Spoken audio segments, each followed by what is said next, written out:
college roommate named Stephanie Bell. So I finally read Truly Devious by Maureen Johnson. I had heard about this book for a long time, and it was kind of floating around in the back of my head, and then I found it at the library and picked it up.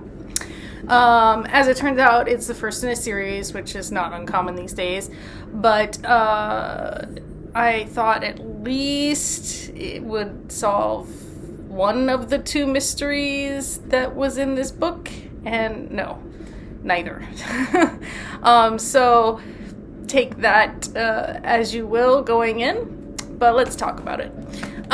So the story is that Stephanie Bell, but she goes by Stevie, which, as I mentioned in the intro, my college roommate's name was Stephanie Bell. She did not go by Stevie. She was an opera singer, so that's very different. But Stevie is a true crime kind of, aficionado, and she applies to go to Ellingham Academy, which is this really exclusive school in the mountains of Vermont. It's free for students who are accepted, which a very limited number of students are accepted. And they do very, it's almost Montessori-like in that they choose what they're interested in and follow that course of study. This is supposedly the last 2 years of, say, high school-ish, right? Your junior, senior year. And I will say one of the things that stood out to me about this book is that these kids at this school, at least Stevie especially, but they strike me as coming across as younger than that. They strike me as more like freshmen maybe-ish. There's something about this that's very, to me, felt more middle grade than YA. And I don't know if you can kind of excuse that as well, but all the students at this school are really, they're all unique, they're all quirky, and so sometimes kids like that are, immature in some ways and more mature in others, and I feel like there's kind of a spectrum there too, where one of the characters, her name is Ellie, she's very worldly. She spent the summer in France with her mother and her mother's lover and that kind of thing. And she's a second year. And so maybe it's the new kids came across as younger and the older students, the ones who have been there before, are the ones who come across as less juvenile. But and then there are some stereotypes. One of the students, Nate, is a writer.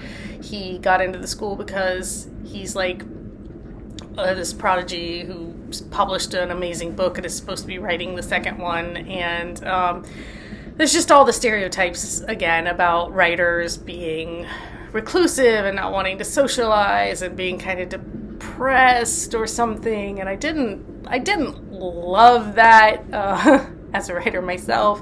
I mean, yes, I get where that's coming from, and I've had those times, but I just feel like it's kind of cliche, and there's a little bit of misinformation about this idea of writers, I guess. I don't know. Anyway, the reason Stevie wants to go to Ellingham is that in 1936, the man who established Ellingham, whose name is Albert Ellingham, I think, his wife and daughter were kidnapped, and the wife was found eventually dead, and the daughter was never found, and Stevie wants to solve this, decades-long mystery around this school, but then while she's there, another student, one of her housemates ends up dying as well. And so, anyway, so there's the past mystery and the current mystery and, and whether or not they're related. And then there's this kind of pseudo romance between her and this character named David, but David's really obnoxious and annoying, to a point where, for me, he's pretty unlikable. I mean, there are moments where I was like, oh, maybe he's not so bad. but then it got, like, unlikable again. I don't know. I just, I didn't feel the chemistry there, and, like, Stevie, it felt sudden, like, Stevie's sudden, like, ooh, you know, at first she just hated this guy, and then, like, all of a sudden she's kissing this guy, and I'm like, no. It didn't work for me. But anyway, so all of this accumulates in the fact that it ends on a cliffhanger. Neither one of these mysteries is solved, and I don't know. And again, it just felt there's something about it, like, the names of the houses at this school, because obviously, like, you know, they all live on the property, and, like, she's in Minerva, and they're all named after these Greek gods or what. I don't know. It felt very Percy Jackson. Again, it just felt very middle grade to me.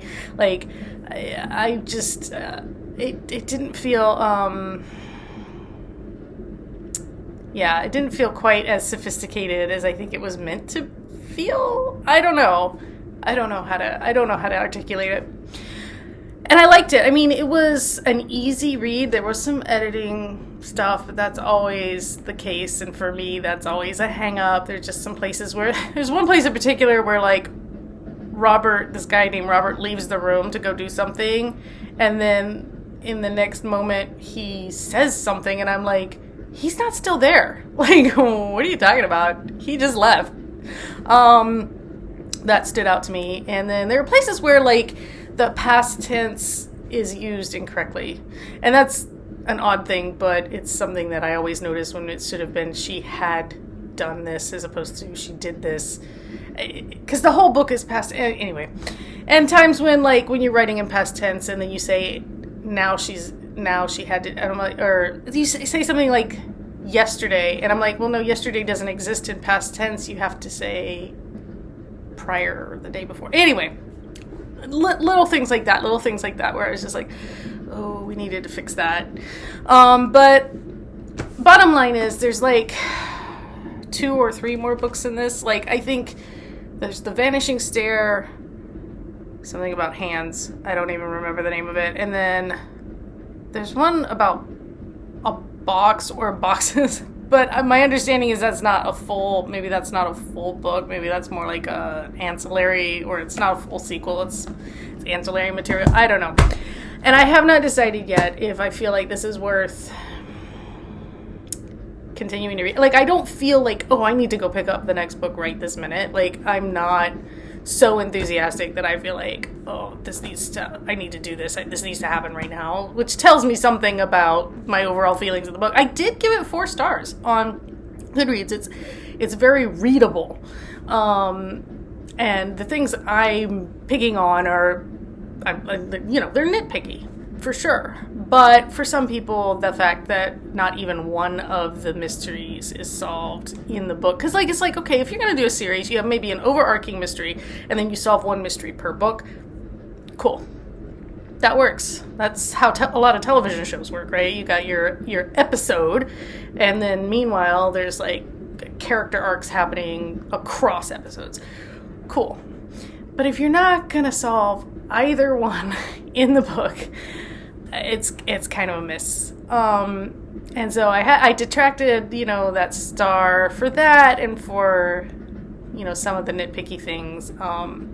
And so going in, just know, if you haven't, and I think everybody's read this but me at this point, because it came out in like 2018. It's older. Shelf lives of books these days, right? The books are forever, but if you don't keep up with the pack, you're kind of behind, because it's always the new thing. But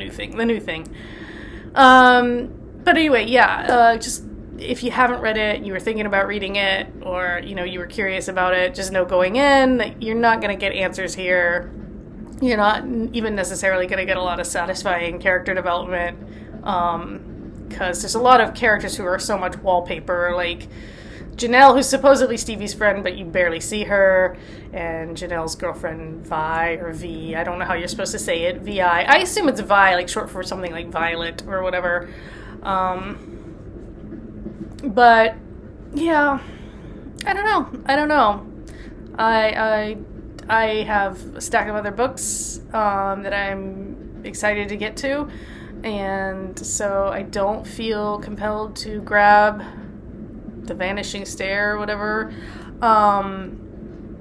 Though next time I go to the library, I'll probably just see if it's there, and I might take a look at it. I don't know. Damned by faint praise, maybe? Anyway, it is Thanksgiving week, and I will be away, so this will be my last video for the time being, and then I hope you have a good holiday if you're in the States and celebrating, or if not, I hope you're doing well, enjoying that kickoff as we count down to the holiday season. Various holidays happening. Hanukkah's very early this year. I think it starts like the day after Thanksgiving. We celebrate both in our house because my husband's Jewish. I grew up a lot of things, but yeah, so yeah, keeping track of all the various holidays going on. Warm wishes to you and yours wherever you are. And that's always, I guess warm wishes if you're somewhere cold. We're in California, still fairly warm here. For us, winter is, 60 degrees. So we're enjoying actually the break from the heat. And I will see you next time. I've got Summer Suns on deck. I've got The Beautiful, which my daughter just finished reading, and is like urging me to read because she's eager to talk to me about it. And of course, I am still trying to finish A Conjuring of Light. I've started making my end of year video with all the stats, so I'm super excited to bring that to you towards the end of December when I've actually finalized my stats and all my reading for the year. And that's it. And take care. And I will see you in the next video. I won't see you. You'll see me. But leave a comment and I'll see that.